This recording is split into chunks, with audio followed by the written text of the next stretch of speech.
Ya, bismillahirrahmanirrahim. Kita mulai nggih. Assalamualaikum warahmatullahi wabarakatuh.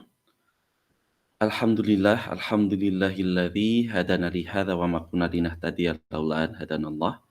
Asyhadu an la ilaha illallah wahdahu la syarikalah wa asyhadu anna Muhammadan abduhu wa rasuluhu la nabiyya ba'dah. Allahumma shalli wa sallim wa barik ala nabiyyina Muhammadin wa ala alihi wa ashabihi wa man tabi'ahum bi ihsanin ila yaumil qiyamah. Fayaqulu Rabbuna tabaraka wa ta'ala ya ayyuhalladzina amanu taqullaha wa qulu qawlan sadida yuslih lakum a'malakum wa yaghfir lakum dhunubakum wa man yuti'illaha wa rasulahu faqad faza fawzan 'azima. Amma ba'du fa inna asdaqal hadis kitabullah wa khairal hadyi hadyu Muhammadin sallallahu alaihi wa ala alihi wasallam wa syarrul umuri muhdatsatuha wa kullu muhdatsatin bid'ah wa kulla bid'atin dhalalah wa kulla dhalalatin finnar. Ikhwani wa akhwati fillah rahimani wa rahimakumullah, insyaallah pagi hari ini kita akan melanjutkan pembacaan kitab Bulughul Maram min Adillatil Ahkam yang pembahasan kita ya masih berada di babul faraid. Maaf ya.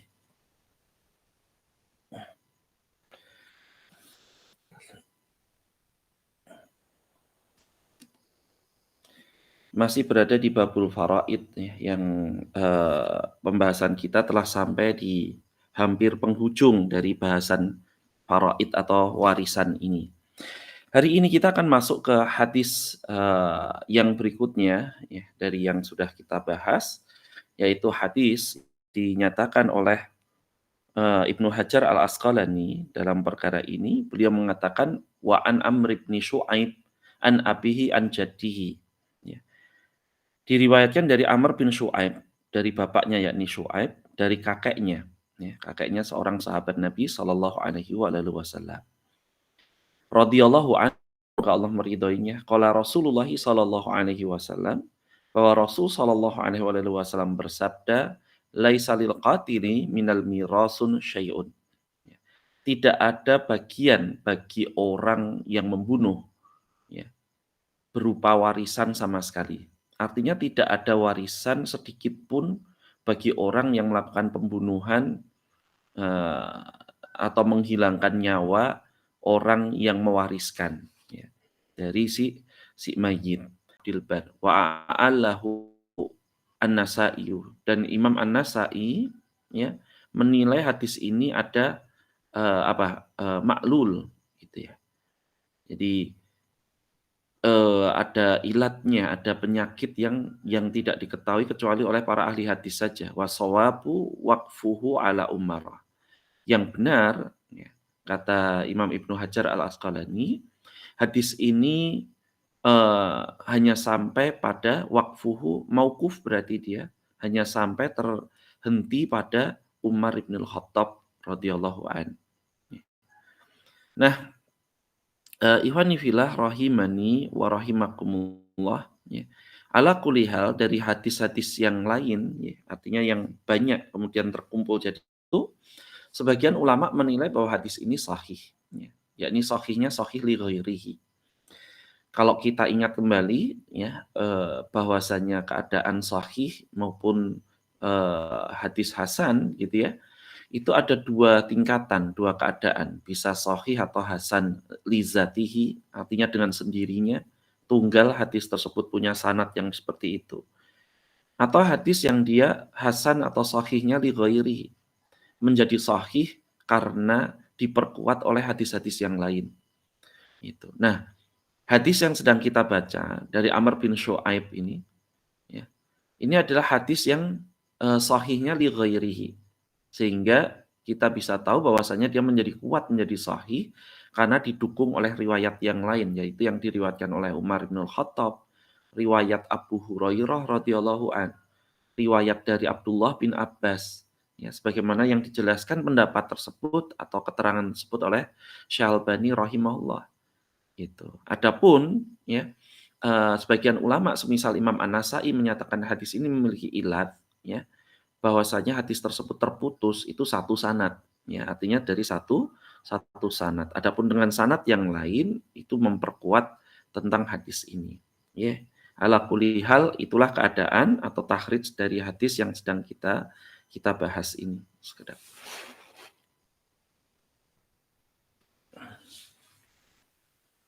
Nah, ikhwani fillah rahimani wa rahimakumullah. Ya. Hadis ini menjelaskan pada kita mayukhatu minal hadis bahwa hadis ini menjelaskan pada kita pembunuhan ya atau qatslun yang dilakukan oleh sebagian ahli waris, seorang atau lebih ya, dari ahli waris terhadap pemberi warisnya, terhadap orang yang akan memberikan waris padanya. Itu adalah salah satu hijab ya, salah satu hijab yang menjadi penghalang bagi ahli waris yang membunuh tersebut ya untuk kemudian menerima warisan. Nah, para ulama mereka berbeda pendapat tentang keterangan perkara ini. Ya. Jumhur ulama semisal Imam Asy-Syafi'i, Imam Abu Hanifah dan yang selainnya menyatakan bahwasannya si pembunuh, si qatilun itu tidak mendapatkan warisan sama sekali berdasarkan hadis ini. Yakni berdasarkan sabda Nabi Shallallahu alaihi wasallam laisa lil qatili minal mirasi syai'un. Jadi bagi si pembunuh itu tidak mendapatkan warisan sama sekali gitu. Sama sekali. Nah, dan ulama kemudian membaginya artinya mereka yang berpendapat demikian bukan hanya tidak mendapatkan warisan ya, juga tidak mendapatkan bagian dari diyat. Yang lalu mungkin meskipun babnya belum masuk, kita ingat kembali bahwa pembunuhan itu kan dibagi jadi tiga. Ya, pembunuhan dibagi menjadi tiga. Ada pembunuhan itu yang dia sengaja. Yang pertama, tipe pertama. Ada pembunuhan yang mirip sengaja. Ya, mirip sengaja. Ya. Ada pembunuhan yang tidak sengaja. Tidak sengaja ya qatlul khata' ya. Qatlul khata' itu dia menggunakan atau dia tidak berniat untuk membunuh, dia menggunakan suatu alat gitu ya, yang ternyata qadarullah yang misalkan berburu nembak kijang atau menembak hewan tertentu, malah ternyata kena bapaknya sendiri gitu. Terkena bapaknya sendiri. Nah, meninggallah itu bapak itu. Nah, ini termasuk qatlul khata' ya, yang merupakan pembunuhan tidak sengaja, tapi masuk ke dalam pembunuhan kalau di dalam Islam. Nah, orang yang dia itu dikisos hanya pembunuhan jenis yang pertama, yaitu qatlul amdan, yang dia membunuh dengan sengaja. Kalau tidak sengaja, ya dia berbeda gitu ya. Yang mirip sengaja juga beda nanti. Jadi kalau pembunuhan yang mirip sengaja, mirip sengaja, itu nanti dia membayar diat. Sebagaimana kalau pembunuhan sengaja itu dia dikisos dan kalau keluarganya memaafkan, dia boleh diganti dengan diat. Ya. Diat yang berat gitu ya. Diat yang mughaladhah. Kalau pembunuhan yang dia mirip sengaja, itu tidak dikisos, tapi dia wajib membayar diat yang mughaladhah, yang berat, gitu. Adapun, kalau pembunuhan yang tidak sengaja, dia tidak dikisos, tapi wajib membayar diat mukhafafah. Nah, agak berbeda gitu ya. Jadi dalam hal ini, si ahli waris kalau ternyata yang nembak tadi ya, yang berburu tadi kan anaknya sendiri, berarti ahli warisnya. Maka ahli waris ini karena menghilangkan nyawa bapaknya meskipun tidak sengaja, ya, dia membayar diat kepada pihak keluarga ya, terhadap pihak keluarga. Nah, diat tersebut ini tidak dia dapatkan. Artinya sebagian dari diat itu tidak dia dapatkan karena diat ini kan nanti dibagi ke ahli waris ya, kalau dari orang yang terbunuh. Kalau kasusnya yang membunuh adalah pihak lain yang bukan keluarganya sendiri. Nah, kalau keluarganya sendiri, maka si anak yang tadi nembak, nggak sengaja nembak bapaknya, dia membayar diat dan diat ini diberikan kepada ahli waris selain dirinya. Jadi menurut Imam Asy-Syafi'i dan Imam Abu Hanifah, orang ini tidak dapat warisan, juga tidak mendapatkan diat atau bagian dari diatnya. Sementara Imam Malik bin Anas rahimahullah, beliau berpendapat agak berbeda ya. Jika pembunuhan itu terjadi tidak sengaja, Artinya qatlul qata' ya, pembunuhan yang dia nggak sengaja, nggak ingin membunuh, tapi ternyata meninggal gitu ya. Maka, dia masih mendapatkan warisan, tapi tidak mendapatkan bagian dari dia seperti itu. Ya, jadi, Imam Malik melihat, dengan cara berbeda, seakan-akan beliau adalah ahli hadis. Ya kemungkinan beliau menilai bahwasanya hadis yang sedang kita bahas ini mungkin lemah, ya di sisi beliau, dalam pandangan beliau. Sehingga tidak ada, apa namanya, dalil yang kemudian menghalangi warisan tersebut sampai kepada si pembunuh, artinya si anak yang tidak sengaja tadi. Ala kulli hal, ya sebenarnya kalau hadis ini kuat, maka memang, tidak ada dalil lain yang menetapkan hukuman ya, yang berbeda bagi pembunuhan atau pengkhususan, ada takhis gitu. Kalau kemudian pembunuhannya tidak sengaja, pembunuhannya sengaja, dan lain-lain, ya. Wallahu a'lam bishawab. Maka yang lebih tepat adalah, pendapat jumhur bahwasanya seorang ahli waris yang dia membunuh ya, membunuh, orang yang mewariskan harta, maka si ahli waris yang membunuh ini, si qatilun, itu tidak mendapatkan bagian warisan. Seperti itu, nggih, wallahu a'lam bishawab. Karena nopo, kalaupun kita bagi misalkan, jika pembunuhan itu sengaja, ya, sekali lagi jika pembunuhannya adalah pembunuhan yang sengaja, maka, ini termasuk dalam kaidah bahwasanya barang siapa yang dia mempercepat atau terburu-buru pada sesuatu sebelum masanya, maka dia akan dihukum tidak akan mendapatkan atau tidak memperoleh hasilnya. Jadi barang siapa yang terburu-buru, terlalu cepat dalam melakukan sesuatu sebelum masanya, sebelum waktunya, justru dia tidak akan mendapatkan. Contoh kaidah tersebut misalkan panjenengan sholat, nggih. Sholat subuh di jam 2 malam, semangat, jam 2 malam semangat untuk sholat subuh. Belum masuk waktunya, justru mendapatkan hukuman, justru mendapatkan iqab bahwasanya tidak berlaku ya, apa yang panjenengan cari, yaitu tentang pahala sholat subuh, karena jadi tidak sah, seperti itu. Dan lain-lain, kalau misalkan sekarang, saking semangatnya pingin ya, mendahului yang lain, sekarang kita melaksanakan puasa Ramadan, sekarang saat ini. Ya maka tidak sah, kenapa? Karena terlalu buru-buru gitu ya, mempercepat sesuatu sebelum waktunya yang sudah ditentukan. Nah ini kaidah ini ada di dalam ilmu usul. Termasuk kalau orang itu membunuh gitu ya, membunuh, orang tuanya, membunuh anaknya, atau membunuh orang yang memiliki harta dalam rangka ingin mempercepat gitu ya, mempercepat dia dapat warisan, justru dia dihukumi untuk tidak mendapatkan apa yang dia inginkan. Seperti itu kaidahnya seperti itu. Adapun kalau pembunuhannya tidak sengaja ya, qatlul khata', maka dalil yang digunakan adalah sadduz zari'i ya. Sadduz zara'i itu artinya, apa namanya, memutus jalan yang menghantarkan pada kerusakan yang lebih besar. Sadduz zara'i itu memutus kemungkinan nanti, apa namanya, usaha-usaha yang dilakukan ya, atau bermudah-mudahannya seseorang untuk kemudian menghilangkan nyawa orang yang memiliki harta agar kemudian dia memiliki warisan atau mewarisi harta tersebut. Seperti itu, ya. Sehingga ini perkaranya tetap menjadikan orang tuh harus hati-hati. Meskipun tadi nggak sengaja nih, misalnya nembak, bikin berburu, malah kena bapaknya. Bapaknya meninggal, maka kemudian tidak mendapatkan warisan dalam hal ini. Dan hukuman ini, ikhwani wa akhwati fillah rahimani wa rahimakumullah. Hukuman ini, ditetapkan ya dalam rangka untuk menjaga dan melindungi kehormatan, ya, melindungi kehormatan harta, agar bagaimanapun juga keserakahan manusia, ya, tidak puasnya manusia terhadap apa-apa yang selama ini dia sudah miliki, itu tidak menjadi penyebab gitu, tertumpahnya darah atau pembunuhan. Karena manusia itu memiliki sifat demikian. Mereka melihat harta, buru-buru ingin segera memiliki. Padahal pada saatnya nanti dia akan dapat juga gitu. Jika dia bersabar, dia akan dapat juga. Orang yang mendapatkan orang yang memiliki harta akan meninggal misalnya sudah sakit-sakitan, ya tinggal tunggu waktu saja misalkan. Kemudian nanti akan turun warisan itu kepadanya, dia tidak sabar. Lebih penting baginya hartanya daripada nyawa orang tuanya sendiri misalkan.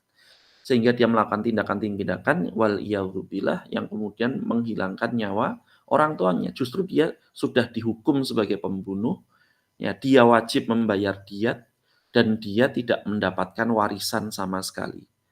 Kan gitu. Berarti kan dia akan terkena 3 hal, gitu. Ya. Maka dalam hal ini ya Nabi Shallallahu alaihi wasallam menetapkan laisa liqatili mirasun. Tidak ada bagi orang yang membunuh itu warisan, jatah warisan sama sama sekali. Ya. Dan ini dengan keyakinan ya bahwasanya memang tidak ada khilaf terhalangnya pembunuh dari mendapatkan warisan ya jika kemudian kita mengambil hadis ini adalah hadis yang kuat. Dan hukum ini adalah hukum yang memberikan hikmah yang mulia, yang luhur gitu ya, untuk membunuh atau menghancurkan ketamakan dari sisi manusia. Wallahu a'lam bishawab. Kemudian hadis yang kedua pagi hari ini ya, kita bacakan. Wa an Umar bin Al-Khattab radhiyallahu anhu, dan dari Umar bin Al-Khattab semoga Allah meridhoinya. Qala, dia berkata, sami'tu Rasulullah sallallahu alaihi wasallam yaqul. Ya, aku mendengar Rasul sallallahu alaihi wasallam bersabda, ma akhraza al-waladu awil walidu fa huwa li asabatihi man kana.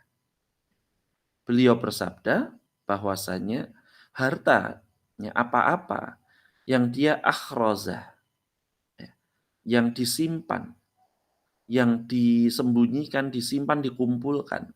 Al-waladu oleh orang tua, awil walidu ataupun oleh anak. Oleh orang tua seseorang atau anak seseorang. Itu fahuwa li asobatihi, maka itu ketika kemudian si orang tua atau anak ini meninggal, harta tersebut menjadi warisan untuk asobahnya. Ahli waris asobahnya, man karena ya yang ada. Jadi asobah siapapun dia asobahnya, nah itu ditujukan untuk asobah tersebut. Nah, hadis ini diriwayatkan, dinyatakan oleh Ibnu Hajar Al-Asqalani, rawahu Abu Dawud, diriwayatkan oleh Imam Abu Dawud wa Nasa'i, begitu juga Imam An-Nasa'i wa Ibnu Majah. Begitu juga Ibnu Majah. Wa sahahahu Ibnul Madini, disahihkan oleh Imam Ibnul Madini wa Ibnu Abdil Bar, dan Imam Ibnu Abdil Bar. Ala kulli hal, para ulama yang meneliti hadis ini menyatakan bahwa hadis ini derajatnya adalah hasan gitu ya, atau hasan sahih ya. Nah, tapi Imam Ibnu Abdil Bar menyatakan hadis ini hasan sahih, derajatnya hasan sahih, hanya saja dia gharib. Kalau panjenengan masih ingat ya, hadis gharib itu adalah hadis yang diriwayatkan hanya oleh satu orang sahabat. Jadi itu hadis ahad yang paling ahad. Hadis ahad yang paling ahad gitu ya. Nah,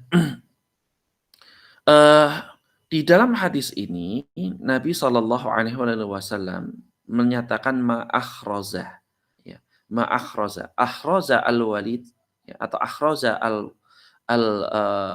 akhraza al-walad, ay akhraza al-walid ya. Itu maksudnya akhraza al-mal ya, yaitu seorang memperoleh harta, menjaga, menyimpannya sampai waktu tertentu.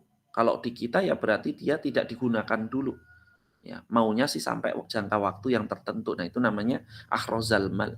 Ya, mengumpulkan harta atau nyimpen harta. Gitu. Jadi tidak semua harta itu kemudian dikatakan di dalamnya ada akhroza. Disebut akhroza kalau dia memang simpenan gitu. Simpenan. Gitu. Nah, ada sebuah kisah, sebenarnya hadis ini adalah potongan dari suatu hadis yang panjang gitu ya. Kisahnya diriwayatkan di dalam Sunan Abu Dawud bahwa seorang sahabat yang namanya Ri'ab bin Huzaifah radhiyallahu an, ini menikahi seorang perempuan, ya, menikahi seorang perempuan yang mana kemudian perempuan ini melahirkan 3 anak laki-laki ya dari Ri'ab. Ya. Nah, 3 orang anak laki-laki. Ketika kemudian si istrinya ini, perempuan ini meninggal dunia, ya, meninggal dunia, maka ketiga anak laki-lakinya ini mewarisi rumahnya. Ya. Jadi riba, dia mewarisi rumah-rumahnya dan wala dari budak-budak yang dimerdekakannya, ya. Salah satu dari budak dari istrinya Ri'ab. Kita bicara tentang Ri'abnya sudah tidak ada, Ri'ab bin Huzaifah ini. Nah, anaknya Ri'ab bin Huzaifah ini mewarisi, apa namanya, tiga anaknya ini mewarisi, harta dari ibunya yang meninggal. Nah, Amr bin Al-As, ya, Amr bin Al-As itu termasuk ahli waris asobah dari 3 orang anak laki-laki ini. 3 orang anak laki-laki ini. Nah, Amr bin Al-As itu kemudian mengajak, ya, karena keperluan mengajak 3 anak ini menuju ke Syam. Ketika di Syam itu ada wabah taun. Wabah apa, taun, apa namanya, wabah wabah yang menyerang, kalau di kita mungkin mirip pandemi gitu ya, Covid. Nah, kali ini taun ini karena, apa, penyakit yang dia dimunculkan oleh Yersinia pestis. Nah, sebagian orang menyatakan penyakit pes gitu ya, yang menyebar lewat lewat tikus atau gigitan tikus atau kutu tikus. Nah, dan qadarullah ternyata 3 anak ini meninggal semuanya, ya. Termasuk dengan budak yang punya walak terhadap ibunya tadi, gitu. Meninggal semua.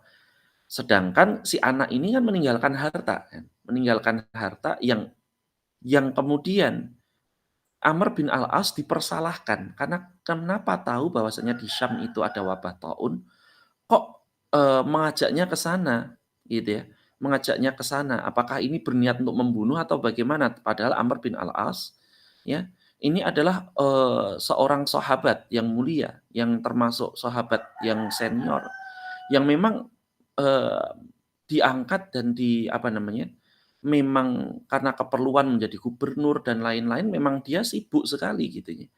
Nah, sehingga kita hubungkan dengan hadis yang tadi. Nah, Amr bin Al-As ini dituduh oleh salah seorang dari saudara sang ibu tadi, sang ibu dari 3 anak laki-laki tadi. Nah, saudara-saudara, jadi adiknya si ibu ini memperkarakan Amr bin Al-As. Diangkat itu menuju kepada Umar bin Khattab, ya, yang menjadi khalifah pada masa itu. Maka Umar bin Khattab memutuskan dengan sabda Nabi Shallallahu alaihi wasallam, "Ma ahraza al-waladu awil walidu fahuwa li asabatihi man kana." Nah, harta yang dikumpulkan atau disimpan oleh orang tua, ya, oleh bapak dalam hal ini atau anak, maka itu ditujukan kepada asobah mereka, asobahnya yang meninggal. Kalau orang tersebut meninggal, berikan ke asobahnya man kana, ya, yang ada gitu. Dan dalam hal ini yang menjadi asobah adalah Amr bin Al-As. Ya, Amr bin Al-As. Maka dia menulis surat itu, Umar bin Khattab menulis surat tersebut, ya. Dan ada kesaksian, artinya dibubuhi di situ kesaksian tanda tangan gitu ya kalau kita, atau, mengetahui gitu ya, mengetahui dalam hal itu adalah Abdurrahman bin Auf, Zaid bin Sabit, yang mana Zaid bin Sabit itu adalah ahlinya faraid, ya, ulamanya faraid di kalangan para sahabat. Nah, ini menunjukkan bahwasanya, Amr bin Al-As di situ dimenangkan dalam kasus ini, karena tidak terbukti juga dia melakukan pembunuhan, gitu ya. Nah, wallahu a'lam bishawab. Nah, maka hadis ini memberikan kepada kita pemahaman tentang adanya asabah.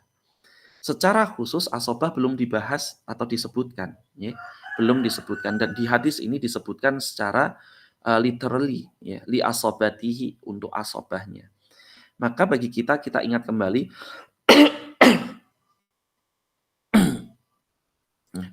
bahwa ahli waris itu dibagi menjadi 3. Ahli waris dibagi menjadi 3. Yang pertama disebut ashabul furud atau dzawil furud. Dzawil furud atau ashabul furud itu adalah orang yang mendapatkan warisan dengan jatah tertentu, angka tertentu, atau, apa namanya, bagian yang tertentu. Ya, 1/4, setengah, 1/3, ya, 1/6, 1/8, dan seterusnya. Kemudian yang kedua namanya asobah. Asobah itu adalah orang yang mendapatkan sisa dari harta warisan setelah diberikan kepada zawil furud. Ya. Zawil furud itu, zawil itu, zawi itu, zawun jamak dari zul, ya. Zul furud. Jadi yang memiliki bagian yang sudah ditentukan. Nah, sisanya nanti ke asobah. Kalau nggak ada asobah, kalau tidak ada asobah, baru nanti diberikan kepada zawil arham namanya. Zawil arham ini keluarga dari pihak ibu biasanya ya. Jadi dari pihak ibu ke atas baik dia pokok ya maupun furuk. Jadi yang aslun maupun furuk dari pihak ibu. Nah, pada kasus Ri'ab bin Huzaifah ini tadi Amr bin Al-As. Amr bin Al-As itu adalah asobah karena dia dari keluarga Ri'ab atau dia adalah apa namanya? Bukan dari jalur ibunya ya, bukan dari istrinya Ri'ab tadi. Nah, sedangkan yang menggugat Amr bin Al-As itu dari jalur Ri'ab. Jadi maaf dari jalur istrinya. Jadi ini adalah sengketa antara asobah dengan zawil arham ya.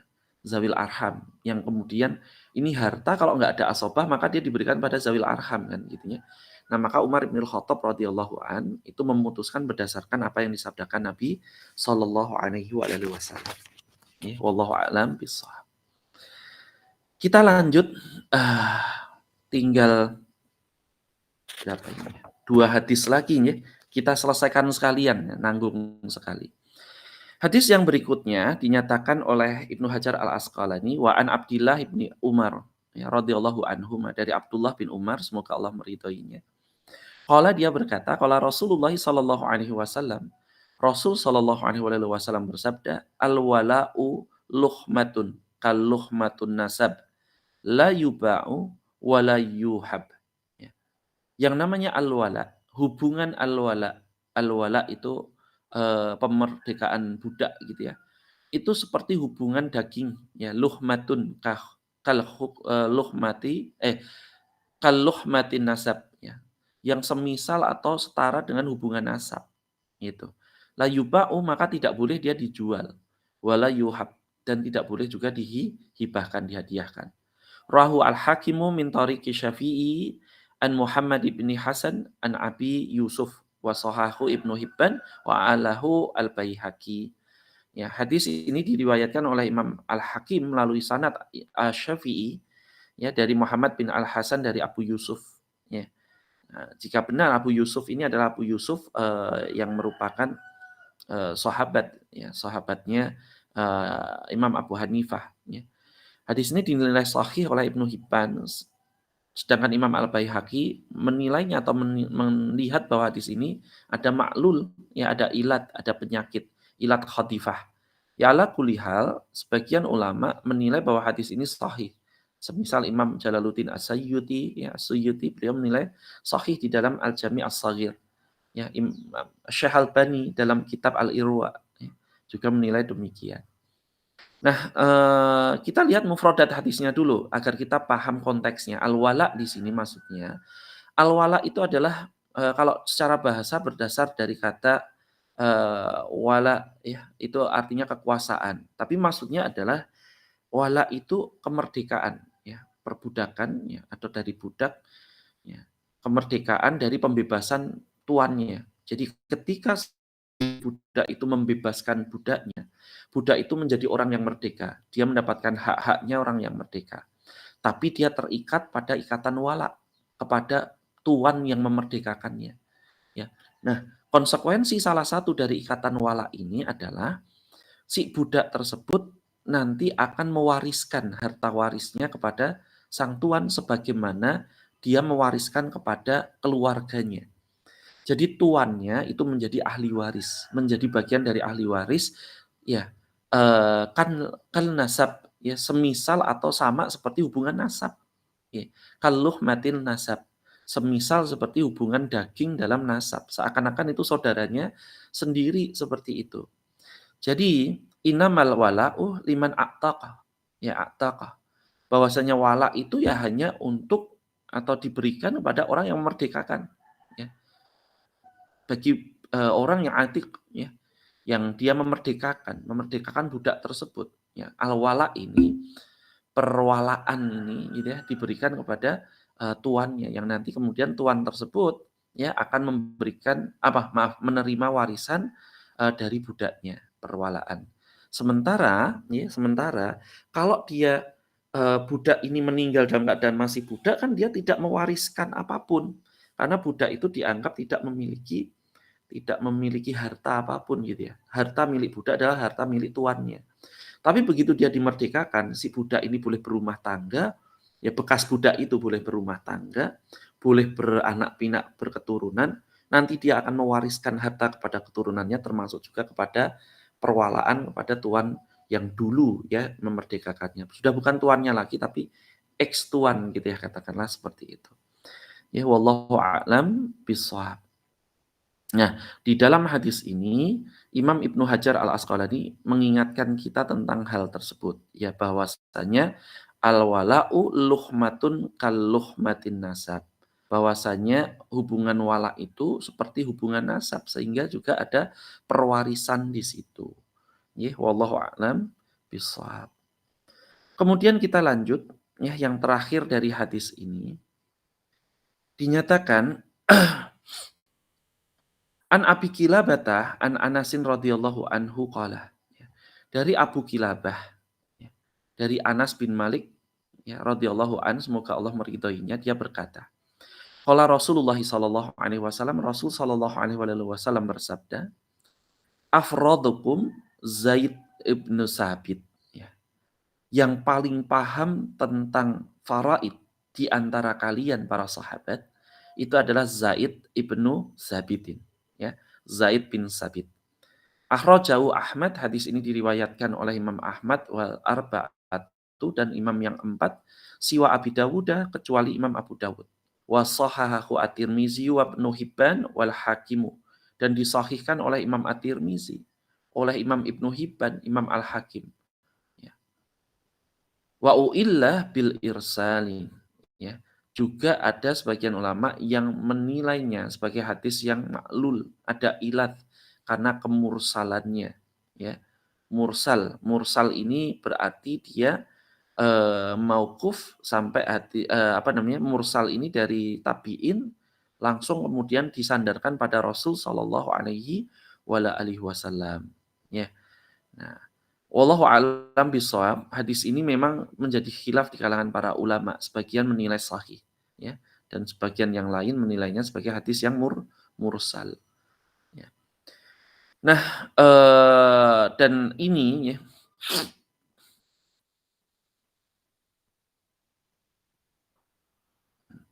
hadis ini semisal seperti bagaimana Rasul Shallallahu Alaihi Wasallam memberikan rekomendasi kepada para sahabat, ya, sebagian sahabat tentang keutamaan mereka tertentu, gitu ya. Sebagaimana ketika Nabi Shallallahu Alaihi Wasallam bersabda wa amina hadhil ummati Abu Ubaidah ya Abu Ubaidah ibnu Jarrah. Beliau pernah mengatakan bahwasanya setiap orang itu atau setiap umat itu memiliki orang-orang kepercayaan yang bisa dipercaya. Dan orang yang menjadi kepercayaannya umat ini ya di para kalangan para sahabat itu Abu Ubaidah ibnu Jarrah. Nah, ini contohnya seperti itu. Ini rekomendasi ya, pujian. Jadi ini adalah takdil dari Nabi Shallallahu Alaihi Wasallam. Nah, ada yang menarik ya tentang Zaid bin Sabit radhiyallahu an. Ya. Zaid bin Sabit bin Dhahak ya bin Ad-Dhahak Al-Ansari Al-Khasraji An-Najari. Ya, Zaid bin Sabit ini adalah seorang dari suku Ansor ya, suku Ansor. Yang ketika Nabi Shallallahu Alaihi Wasallam hadir datang ke Madinah, usia beliau, usia Zaid bin Sabit ini baru 11 tahun. 11 tahun. Ya. Yang berarti meninggalnya Nabi Shallallahu Alaihi Wasallam kan tahun ke-10 Hijriah. Ya. Sekitar tahun 10 Hijriah. 9 sekian atau 10 Hijriah. Yang berarti Zaid bin Sabit itu 21 tahun. Muda sekali ini. Masih mahasiswa gitu. Kalau itu apa namanya kita perkirakan di usia sekarang ya, dianalogikan sekarang. Dan di saat itu Nabi Shallallahu Alaihi Wasallam ketika bersabda ini kemungkinan kan Zaid itu masih usia SMA-an gitu ya, usia SMA. Dan dia pertama kali mengikuti perang, ya ini berdasarkan pendapat yang rajih Zaid bin Sabit itu mengikuti perang Khandaq, ya perang Khandaq. Dan dia wafat, ya Zaid bin Sabit beliau radhiyallahu an wafat di usia maaf di tahun 45 Hijriah. Berarti di usia tambah 11 ya 56 tahun. Dan Zaid bin Sabit adalah salah seorang dari penulis Quran ya, yang seperti yang kita sudah tahu, beliau ini adalah orang yang mencatat, menjadi juru tulisnya Nabi Shallallahu Alaihi Wasallam sekaligus juga seorang hafiznya Nabi Shallallahu Alaihi Wasallam. Begitu juga seorang eh, tolibul ilm, seorang yang mempelajari ilmu ya bersama dengan Abu Hurairah radhiyallahu an. Usianya sekitar sama itu. Karena Abu Hurairah itu masuk Islam di usia 19 tahunan. 3 tahun atau 3,5 tahun, 4 tahun sebelum Nabi Shallallahu Alaihi Wasallam wafat. Nah, berarti pada usia itu sekitar Zaid bin Sabit itu 21 kurangi 3 ya berarti 18, hampir seusia kan, sama dengan Abu Hurairah radhiyallahu anhu gitu. Ini sangat muda dan sangat semangat sekali ya. Dan seringkali kita itu iri ya. Seringkali kita itu iri dengan semangatnya anak-anak muda yang seperti ini. Nah, kenapa kita iri? Karena kita sudah tidak ada di usia mereka gitu ya, yang kemudian memang apa namanya, semangatnya menggelora, waktu yang dimiliki juga cukup banyak gitu. Nah, begitu kemudian sudah menikah, nah ini susah. Susah untuk kemudian mendapatkan, apa namanya, mendapatkan, waktu dan kesempatan seperti ini. Jadi di hadis yang ini sebenarnya adalah potongan hadis yang panjang, potongan hadis yang panjang dari riwayat Imam At-Tirmizi, Imam An-Nasa'i, Ibnu Majah, ya, tentang hadis Nabi Shallallahu Alaihi Wasallam menyebutkan keutamaan-keutamaan sahabat. Beliau bersabda, saya akan pelan-pelan.